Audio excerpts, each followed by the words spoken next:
নিয়ে যাবি না তো আমি নিয়ে যাব? তাড়াতাড়ি নিয়ে যা বলে দিচ্ছি, না হলে ফল ভালো হবে না। তে এবার এক কাপ কফি নিয়ে জাংকুকের রুমের সামনে গিয়ে কিছুক্ষণ দাঁড়িয়ে থাকে। এরপর একটু সাহস সঞ্চয় করে জাংকুককে ডাক দেয়, জাংকুক ভাইয়া আসবো? ভিতর থেকে কোনো শব্দ আসে না। তে আবার ডাক দেয়, আবারও কোনো শব্দ আসে না। এরপর তে দরজাটা হালকা একটু চাপ দিতেই খুলে যায়। তে আস্তে করে রুমে প্রবেশ করে জাংকুকের রুমের চারিদিকে খুঁজতে থাকে। তে দেখতে পায় যে জাংকুক ফ্রেশ হয়ে সোফায় বসে বসে ফোনে যেন কি করছে। এরপর তে জাংকুকের কাছে যায় এবং বলে, ভাইয়া আপনার কফিটা। তোকে আমার রুমে আসার পারমিশন কে দিয়েছে? না মানে ওই। চুপ, একদম চুপ। এরপর জাংকুক তের হাত থেকে কফির কাপটা ফেলে দেয় এবং তের বাহুজোড়া শক্ত করে ধরে বলতে থাকে, খুব ইচ্ছা না আমার উপর থেকে আমার বাবার ভালোবাসা ছিনিয়ে নেওয়ার? তুই যেদিন থেকে আমাদের বাড়িতে এসেছিস ঠিক সেদিন থেকে বাবা আমাকে আর আগের মতো ভালোবাসে না। সেদিন যখন অ্যাক্সিডেন্টে তোর বাবা মা মারা গিয়েছিল, সেদিন তুই কেন মারা যাস না? মরে যেতে পারিস নিস? আমার বাবার ঘাড়ে এসে ঝুলে গেছিস? এইসব কথা বলে জাংকুক তেকে সজোরে ফ্লোরে ফেলে দেয় আর তে শুধু অঝরে কান্না করতে থাকে এবং মনে মনে বলতে থাকে, কে বলেছিল আপনার বাবাকে আমাকে নিয়ে আসতে? সেদিন আমিও যদি ওখানেই মারা যেতাম খুব ভালো হতো। বাবা মা তোমরা কেন আমাকে নিয়ে গেলে না? কেন আমাকে এই নরপশুটার হাতে তুলে দিয়ে গেলে? এরপর তে যখনই রুম থেকে বের হতে যাবে ঠিক তখনই জাংকুক পিছন থেকে ডাক দেয়, এই মেয়ে, এই কাচের টুকরোগুলো কে পরিষ্কার করবে? আমি? দাদা দেখেন ভাইয়া, আমার একটা সুন্দর নাম আছে, সবসময় আপনারা আমাকে এই মেয়ে বলে ডাকেন কেন? কথাটা তের শেষ করতে দেরি হলো, কিন্তু জাংকুকের তের গাল দুটো শক্ত করে ধরতে দেরি হলো না। তুই আমাকে শিখিয়ে দিবি যে আমি কাকে কি বলে ডাকবো? ভাইয়া প্লিজ আমার গালটা ছেড়ে দিন। জাংকুক এবার তের গাল দুটো ছেড়ে দিয়ে বেডে ফেলে দেয় এবং তের ঘাড়ে মুখ গুজে সজোরে একটা কামড় বসিয়ে দেয়। আহ, কি করছেন ভাইয়া? নেক্সট টাইম থেকে তোকে যেন আমার মুখের উপর কথা বলতে না দেখি। এরপর তে কাচের টুকরোগুলো পরিষ্কার করে রুম থেকে বেরিয়ে যায়। এইভাবেই দিন কাটতে থাকে। তের উপর জাংকুক আর আইয়ুর অত্যাচারও দিন দিন বাড়তে থাকে। এরই মধ্যে দেখতে দেখতে 2 মাস কেটে যায়। আজ নামজুন দেশে ফিরবে, তাই জাংকুক আজ অফিসে না গিয়ে এয়ারপোর্টে বাবাকে আনতে গেছে। নামজুনের ফিরে আসাতে তে বেশ খুশি হয়েছে। দেখতে দেখতে আরো 1 সপ্তাহ কেটে যায়। হঠাৎ একদিন সবাই মিলে যখন ডিনার করছিল ঠিক তখনই নামজুন বলে ওঠে, আমি চাই জাংকুক এবার বিয়েটা করে নি। কি বলো আয়ু? হ্যাঁ, জাংকুকের যদি আপত্তি না থাকে তাহলে আমি আবার কি বলবো। এদিকে বিয়ের কথা শুনে জাংকুক বেশ একটু খুশিই হয়। সে ভাবে, এবার আমি লিসার কথাটা বাবাকে বলে দেব যে বাবা আমি লিসাকে ভালোবাসি আর লিসাকেই বিয়ে করতে চাই।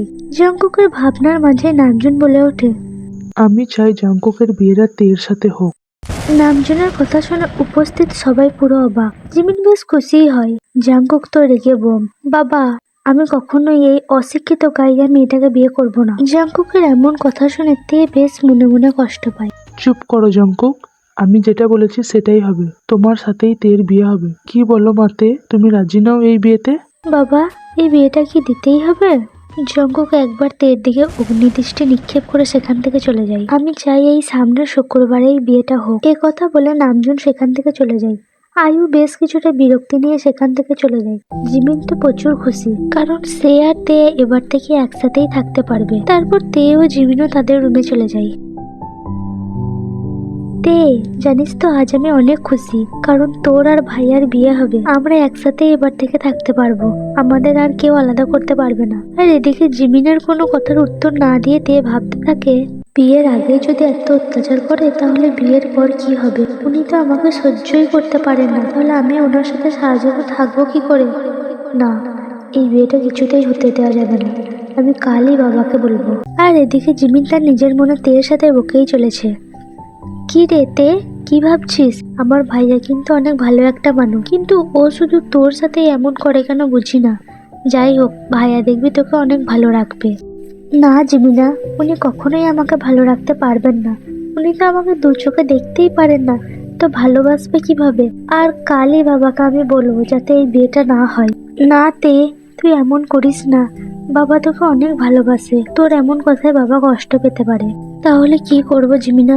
কি আবার করবি? বিয়েটা করেই নে। তে এবার আর কিছু না বলে ঘুমিয়ে পড়ে, আর জিমিনও ঘুমিয়ে পড়ে। তে আর জিমিনা এদিকে ঘুমাক, চলো ওদিকে দেখে আসি জাংকুক কি করছে।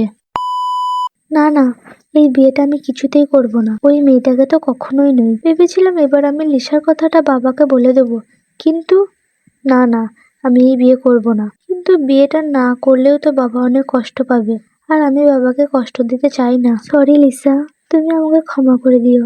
আমি তোমার জন্য বাবাকে কষ্ট দিতে পারবো না। এই সমস্ত কিছু ভাবতে ভাবতে জঙ্কুকও ঘুমিয়ে পড়ে। তে আর জঙ্কুকের বিয়ের আর একদিন বাকি, মানে আজ বৃহস্পতিবার রাতে আয়ু তেকে বলে, এই মেয়ে তাড়াতাড়ি উপরে গিয়ে জঙ্কুককে খাওয়ার জন্য ডেকে নিয়ে আয়। তোমরা ভাবছো তো বাড়ির কাজগুলো এখন কে করে? যেহেতু নামজন বাড়ি চলে এসেছে, তাই তেকে আর কোনো কাজ করতে হয় না, আইউ সব কাজই করে। তে ভয়ে ভয়ে জাঙ্কুকের রুমে প্রবেশ করে। জাঙ্কুক তখন বেডে শুয়েছিল। ভাইয়া আপনাকে নিচে খাওয়ার জন্য ডাকছে। তে কথাটা বেশ কাঁপা কাঁপা সুরেই বলে। তে ডাক শুনে জাঙ্কুকের হুঁশ ফিরে। জাঙ্কুক তো তেকে দেখে প্রচুর পরিমাণে রেগে যায় এবং তের চুল টেনে ধরে বলতে থাকে, বাবা যেমনি বলল এমনি তুই রাজি হয়ে গেলি? বাবাকে তুই বলতে পারলি না যে এই বিয়েটা তুই করবি না? তে কান্না করতে করতে জাঙ্কুককে বলে, ভাইয়া প্লিজ আমার চুলটা ছেড়ে দিন। জাঙ্কুক তার প্রশ্নের কোনো উত্তর না পেয়ে আরো রেগে যায় এবং তের চুল ছেড়ে দিয়ে তেকে দেওয়ালের সাথে পিন করে নেয় এবং বলে, আমার কথার উত্তর দে। এবার তে কাঁপা কাঁপা সুরে বলে, আমি কি আপনার বাবাকে বলেছিলাম নাকি যে আপনার সাথে আমার বিয়েটা দিতে? বিয়ের কথা বলিসনিস ঠিকই, কিন্তু বাবা যখন আমাদের বিয়ের কথা বললো তখন তো তুই বারণ করতে পারতিস। আমি বাবাকে কিভাবে মানা করব?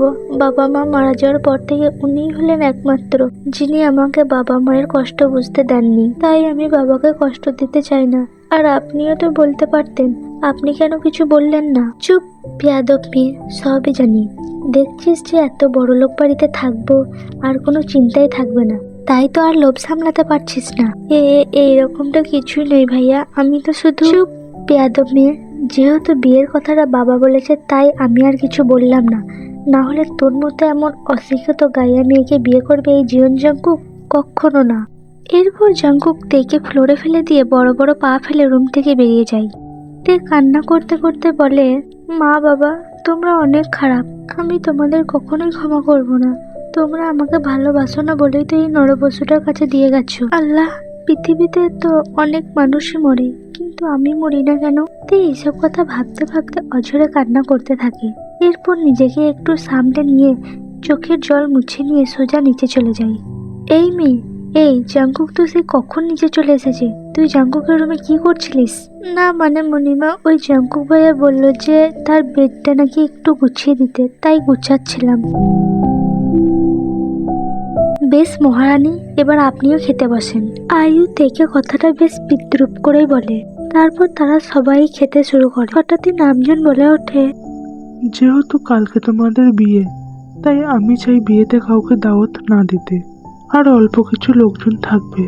আশা করি তোমাদের এই বিয়েতে কোনো আপত্তি নেই। না বাবা, আমার এতে কোনো আপত্তি নেই। এই উনি আমাকে বিয়ের জন্য কত কিছু বললো আর রাজিও হয়ে গেল, ব্যাপারটা বেশ সুবিধা লাগছে না। আল্লাহই জানে আমার কপালে কি আছে। বাবা মা থাকলে কত ভালো হতো।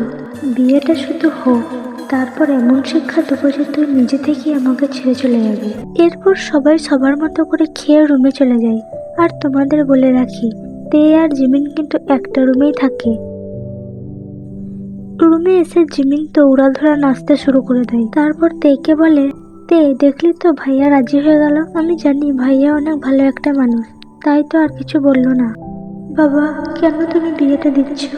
বিয়ের পর যে উনি আমার সাথে আরো কি কি করবেন শুধু উনি আর আল্লাহই জানেন। এরপর সেদিনের মতো সবাই ঘুমিয়ে পড়ে। আজ তে আর জঙ্কুকের বিয়ে। নামজুন যেভাবে বলেছিল ঠিক সেভাবে বিয়েটা সম্পন্ন হয়েছে। রাতে জিমিন তেকে সুন্দর করে সাজিয়ে জঙ্কুকের রুমে দিয়ে আসে। লাল বেনারসি, হাতে চুড়ি, পায়ে নুপুর, ঠোঁটে হালকা লিপস্টিক, এই সব কিছুতে তেকে যেন আরো অপূর্ব সুন্দর লাগছে। তে রুমে বসে বসে জঙ্কুকের জন্য অপেক্ষা করতে থাকে।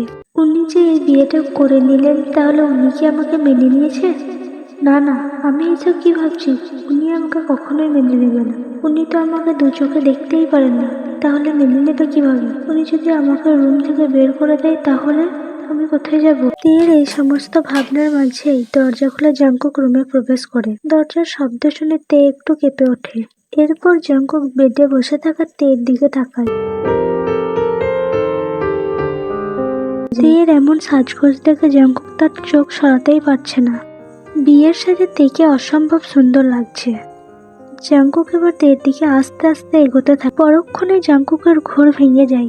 তেকে তার বেডের উপর বসে থাকতে দেখে প্রচন্ড পরিমাণে রেগে যায় এবং তের কাছে গিয়ে তেকে টেনে নামিয়ে সজোরে একটা থাপ্পড় দিয়ে বলে, তোকে আমার বেডের উপর ওঠার অধিকার কে দিয়েছে? হ্যাঁ, বের হ তুই আমার রুম থেকে।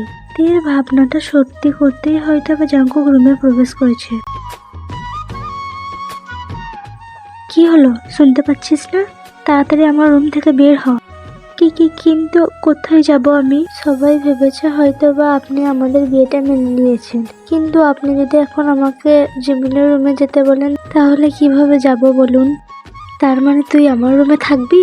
আপনার রুমে থাকবো, কিন্তু চিন্তা করবেন না, আমি আপনার ধারে কাছেও যাব না। এরপর জঙ্কুক তেকে হ্যাচকে টান দিয়ে বেডে ফেলে দেয় এবং হাত দুটো বেডের সাথে চেপে ধরে। তোর বিয়ে করার অনেক শখ তাই না? আজ তোকে দেখাবো বিয়ে কি জিনিস। আরে কি করছেন?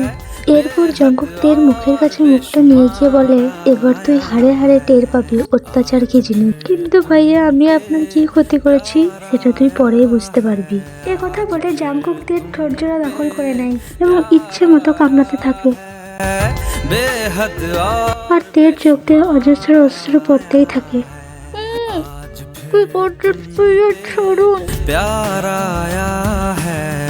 এই যে কখন থেকে জাঙ্কুককে তাকে ছেড়ে দেওয়ার কথা বলছে, জাঙ্কুক যেন তের কোনো কথাই শুনতে পাচ্ছে না। জাঙ্কুক এবার তের হাত দুটো বেল্টের সাথে শক্ত করে বেঁধে আবারও তের ঠোঁটে কামড়াতে থাকে। প্লিজ ছাড়ুন। বেশ কিছুক্ষণ পর জাঙ্কুক তেকে ছেড়ে দিয়ে বেড থেকে নিচে ফেলে দেয় এবং বলে সোফায় গিয়ে শুয়ে পড়তে। আর জাঙ্কুক নিজেও বেডে শুয়ে পড়ে। তে এবার অঝরে কান্না করতে থাকে। জঙ্কুকের এমন অত্যাচারের ফলে তের ঠোঁট দিয়ে হালকা রক্ত পড়ছে। কেন আপনি আমার সাথে এমন করছেন? আমি তো আপনার কিছুই করিনি, শুধু শুধু কেন আপনাকে কষ্ট দিচ্ছেন? তারপর তে তার শাড়িটা চেঞ্জ করে নিয়ে সোফায় গিয়ে শুয়ে পড়ে। পরের দিন সকালে তে ঘুম থেকে উঠে সোজা নিচে চলে যায়। জিমিনও ততক্ষণে উঠে গিয়েছিল। এদিকে জঙ্কুক অফিস যাওয়ার জন্য রুমে রেডি হচ্ছিল। জিমিন তেকে দেখেই জিজ্ঞাসা করে, তে কাল তোর সাথে ভাইয়া কি কিছু করেছিল? মানে কিছু বলেনি তো? ঠিক তখনই জাঙ্কুকও নিচে নেমে আসে। তে জাঙ্কুকের দিকে একবার তাকিয়ে জিমিনকে বলে, না না কিছু। তে কথাটা শেষ করার আগেই জাঙ্কুক বলে, আমাদের মধ্যে কি হয়েছিল না হয়েছিল সেটা কি এখন তোকে বলতে হবে? এ কথা বলে জাঙ্কুক খাবার টেবিলে গিয়ে বসে আর জিমিনও আর কিছু বলতে পারে না। এদিকে নামজুনও ঠিক তখনই অফিস যাওয়ার জন্য রেডি হয়ে খাবার টেবিলের কাছে আসে। তে সবাইকে ব্রেকফাস্ট দেয়। যেহেতু নামজুন সেখানে ছিল তাই জাঙ্কুক আর তেকে কিছু বলতে পারে না। তারপর নামজুন আর জাঙ্কুক তাদের অফিসে চলে যায়। জিমিন তেকে বলে, তে যা এবার রেডি হয়ে নে, স্কুলে যাব। ঠিক তখনই আয়ু বলে ওঠে, স্কুলে যাবে মানে?